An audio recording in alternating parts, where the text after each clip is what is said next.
c'est quand le bébé naît qu'il peut voir sa mère finalement. Quand on meurt, c'est qu'on a déjà vu Dieu en face. Parce que nul ne peut voir Dieu et vivre.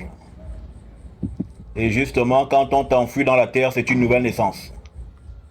Vous naissez de nouveau quand on vous réenterre. Parce que la naissance que nous naissons ici dans cette dimension de conscience équivaut à la mort d'un esprit qui a quitté le monde spirituel pour un temps temporaire, pour un temps donné. Et pendant qu'on est ici, nous sommes absents de l'autre côté. Et nous visitons ce autre village que lorsque nous sommes endormis. Et lorsque nous quittons la matérialité, nous regagnons le village. C'est pourquoi la mort de l'homme noir, ce sont ses pères et mères qui viennent le chercher. Autrement dit, ils viennent assister à la naissance de l'homme. C'est comme à l'hôpital, il y a des sages-femmes, il y a tout le monde qui sont là, attendant la naissance de l'enfant. Exactement quand vous mourrez, c'est votre famille. Ce n'est pas Jésus du christianisme qui vient vous chercher. Ce n'est pas cette invention qui vient au chevet de vous. Ce sont les gens de votre ascendance. Ce sont vos pères et vos mères qui viennent au chevet. Attendre qu'on vous foute dans le fesse de Dieu, qu'on appelle au caveau sépultural.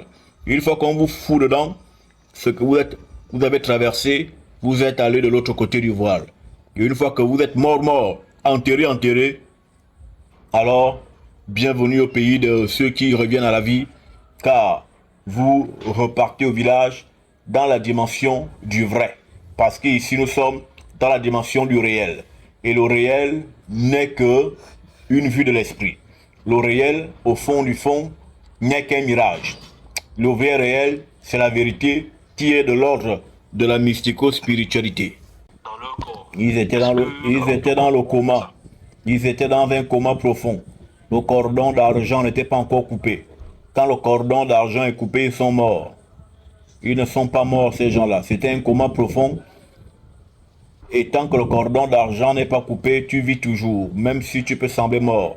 Et plein de personnes là sont amenées aux morgues. Et ils partent mourir là-bas à la morgue. Ils ne sont pas morts. On les déclare morts, mais ils ne sont pas encore morts. Ils sont dans un coma profond, le cordon d'argent n'est pas encore cassé. Parfois, on trouve les morts, ils ont griffé au-dessus de ces tiroirs. On dit à ta main. Il n'était pas mort, il était dans un coma profond. Et du coup, les morgues tuent beaucoup de gens là. Parce que s'il n'y a pas de mort, il n'y a pas de recette, il n'y a pas d'argent, il n'y a pas d'entrée. Le business de la mort. Donc, ces personnes qui sont allées, qui ont fait une expérience de mort évidente et qui seraient revenues, non, on ne peut pas non, non. C'est des gens qui ont connu des comas profonds. Mais tant que le cordon d'argent n'est pas brisé, tu peux revenir. Voici ce qu'il faut comprendre. Est-ce que c'est le phénomène du coma? Le con, effectivement, le cordon n'est pas brisé, vu que tu vis encore. On te change juste, on te déplace juste d'air de vie. Lorsque une personne qui a été prise au con décède, les gens qui t'ont donné au con viennent sur ta tombe la nuit récupérer qui tu es. On vient te récupérer sur la tombe par un rituel spécifique. On te sort de la tombe parce que c'est pas fini, tu n'es pas mort. On t'a juste envoyé dans une autre fréquentation, dans une autre dimension, mais qui n'est pas hors de la terre. C'est pourquoi c'est des personnes qui ont été pris au con, qui ont été enterrés. On dit qu'il est revenu au village, il serait revenu au village, et on l'a revu, il est reparti. On ne comprend pas, pourtant on l'avait été. Voici sa tombe qui est là-bas, mais on l'a revu ici. Donc il est mort ici, on l'a vu dans telle ou telle ville. Ce sont des téléportations, des déportations, ça c'est fait. C'est possible, toutes ces choses-là. Voilà.